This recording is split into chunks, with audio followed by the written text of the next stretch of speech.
Live from downtown Detroit, home of WDIV and Click on Detroit, Local 4 News at 6 starts now. Sources telling us slow going at Ford Field today. It's the first day the Johnson & Johnson vaccine is made available. The FDA is reportedly close to authorizing a vaccine for children as young as 12. I'm Dr. Frank McGeorge. Coming up, why it is so critical to vaccinate kids as well as adults and how soon the shots could be available. It's a constant stream of truck traffic in one Detroit neighborhood, but new research says that has become more than just a quality of life issue for the families who live there. Topping our news tonight at 6, sleep loss, stress, and worse. That's the impact truck noise is having on people in southwest Detroit. That's according to a University of Michigan study. Truck traffic has long been an issue in the area. Of course, the proximity to the Ambassador Bridge. But now work on the new Gordie Howe Bridge is making it even worse. And things have gotten especially bad along stretches of Dragoon and Livernois. Priya Mann is live with a closer look at why folks there are fed up and asking for change. Priya. Well, Kim, Devin, consider this. We were in this neighborhood for about an hour this afternoon. We're here on Livernois, and in that time, about 60 trucks were whizzing by. And just take a look. This isn't a freeway. This is a residential area, and the people who live here are desperate for some peace and quiet. I'm sick and tired of this. Very sick and tired. I really, honestly, I can't do it anymore. Thomasina Weston has lived in southwest Detroit for 20 years and says she can't remember the last time truck traffic didn't wake her up at night. I have reached out to people in regards to getting my steps fixed, getting my foundation fixed, getting some type of reimbursement. Very relentless. They have no consideration. This is a community. Imagine this next door. Compounding the problem is construction of the Gordie Howe Bridge, which has rerouted truck traffic and increased exposure to diesel exhaust particulate matter. On one side, you're getting a lot of noise, and you're also getting a lot more pollution. So this is adding to what we call cumulative risk. U of M partnered with the Southwest Detroit Community Benefits Coalition to evaluate the impact of truck noise in the neighborhood. What was particularly surprising to us was that residential streets, in many cases, had a constant flow of heavy-duty diesel vehicles as well. And this is along parks and along areas which you wouldn't expect these trucks to be. The study found noise levels in southwest Detroit exceeded guideline levels, and this has an impact on sleep health and cognitive performance. It does make me mad. I honestly can say, I understand we all have a job to do, but at the end of the day, these companies are not considerate of the communities that they've been stationed in. Yeah, the people who live here are frustrated, concerned about their health. There were 21 locations in southwest Detroit that were a part of this study, and researchers found that their noise levels were about 5 to 10 times higher than a residential area of a comparable size. Reporting live tonight from southwest Detroit, I'm Priya Mann, Local 4. And Priya, I would imagine the potential solutions to this always come with their own challenges as well. Yeah, that's right, Kim. The city could restrict heavy-duty diesel trucks in this area, but the challenge is the proximity to the Ambassador Bridge and area freeways, or residents could invest more in better windows and better ceiling roofs, but that costs money, and this is a problem that they did not cause. So they're hoping for some solutions here and hoping for them soon. Yeah, send it back to you. Too. Okay, Priya, thanks. Let's turn now to coronavirus. President Biden setting a new goal for vaccinations and announcing a change in how doses are going to be allocated. Today, the state reports 2,527 new cases. It also reports 126 additional deaths. Today, nearly 51% of eligible Michiganders have received one or more vaccine dose. The state will lift restrictions on office work once 55% have been vaccinated.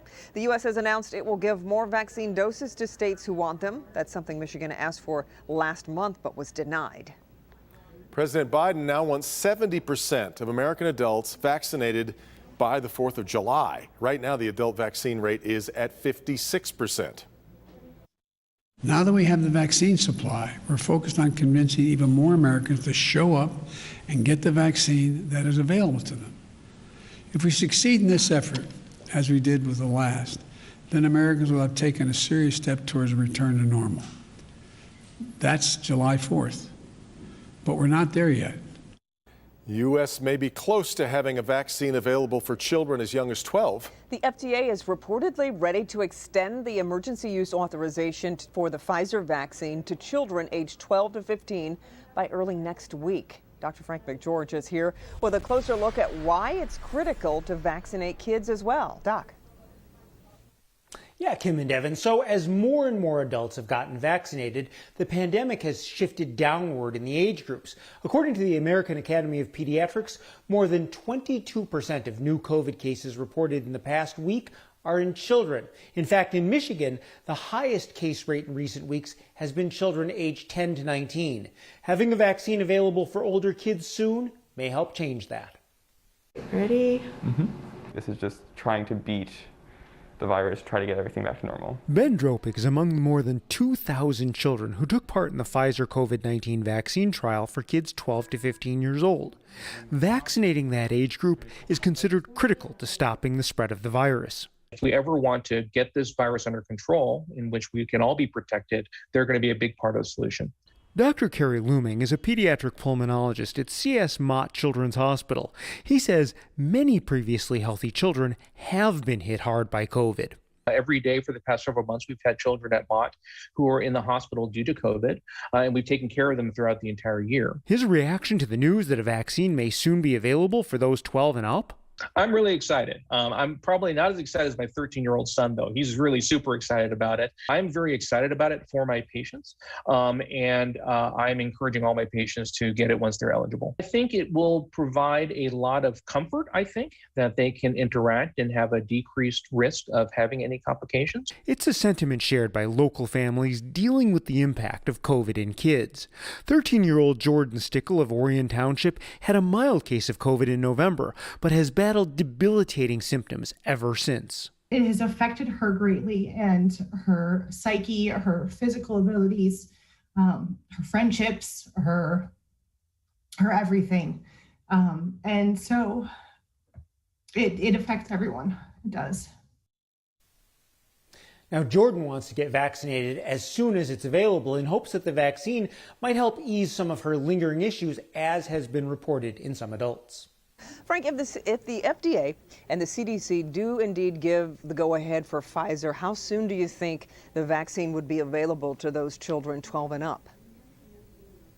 Well, you know, Kim, the trials actually studied the exact same dose that was used in adults, so the vaccine will essentially be available immediately. In fact, we've heard some local pharmacies are actually pre-booking appointments in that anticipation. Yeah. Okay, keep us posted. We appreciate it, Dr. McGeorge.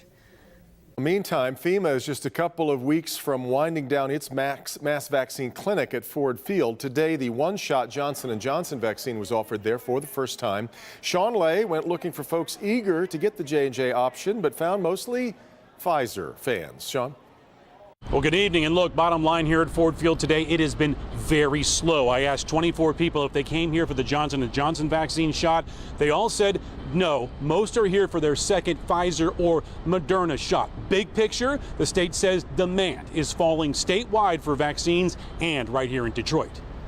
It's quiet. There's not a lot of people in there. Gina Salaski just got her second COVID-19 vaccination shot. How's it feel to get your second shot? So good.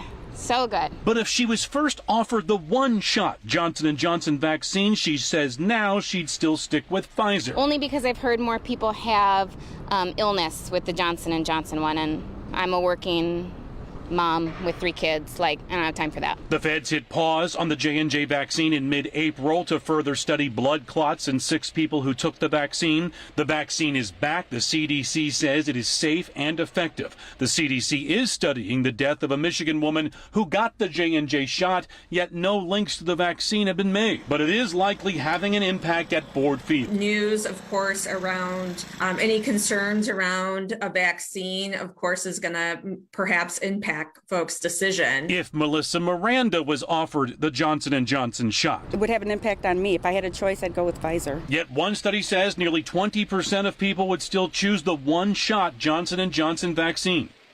Bottom line, the state says there are no plans to stop using the Johnson & Johnson shot for the final 2 weeks here at the Ford Field Clinic. Also, look for the state to announce incentives like the city's Good Neighbor program very soon. In downtown Detroit, Sean Lay, Local 4. Okay, Sean. Well, it's been a mild, dry day for most part, but there's a chance of showers in the air. Could be on and off again, in fact, for the next couple of days, Ben. Yeah, get used to this, especially as we get into the afternoon and evenings, because that's when it looks like our chances are going to be better. We almost got through the rest of today dry, but here comes another push of wet weather. You can see it down there in the south zone. Gradually, this is going to get most of us here, especially on the east side, where a lot of this stuff is headed in the next hour plus. But man, those clouds are low and they are thick. We've seen those for much of the day. We're almost losing some of the tops of the buildings out there. Temperatures are in the mid to upper 50s, below normal for this time of year, thanks to that northwest wind, which is still moving in some of that colder air from up north. 63 here at 6 p.m. in some spots, but mostly it's going to be 50s tonight. Scattered showers going to last until about midnight. Then we're going to see everything shut down just in time to get going as we get into Thursday and Friday especially, but we can pinpoint a little bit of sunshine. We'll talk about that coming up. Don't forget to look at the 10-day forecast in our local forecasters app. There are some changes for Mother's Day if that interests you, and it is free in your app store by searching WDIV. Guys? One person is in custody after an elderly woman is found dead in Dearborn Heights. Officers made the discovery this morning at her home on Pardee Street near Van Born Road and Telegraph. Investigators say the woman was found unresponsive. First responders tried life-saving measures, but she didn't make it. We're waiting on an update from police on the investigation, and we will, of course, keep you posted. Oak Park police on the lookout for a thief who targeted a popular sandwich shop. The break-in happened at Ernie's Market back on March 31st. Surveillance video shows a suspect inside the shop. Investigators say cash and lottery tickets were stolen. If you have any information, call Oak Park Police. Meanwhile, to show support for the shop's owner, a GoFundMe has been set up. Who could steal from Ernie? That's terrible. Ahead here, how a preschool teacher has found ways to get through to the youngest of learners, even over Zoom. Plus, an important number involving children and concussions is on the rise, but experts say that could be a positive sign.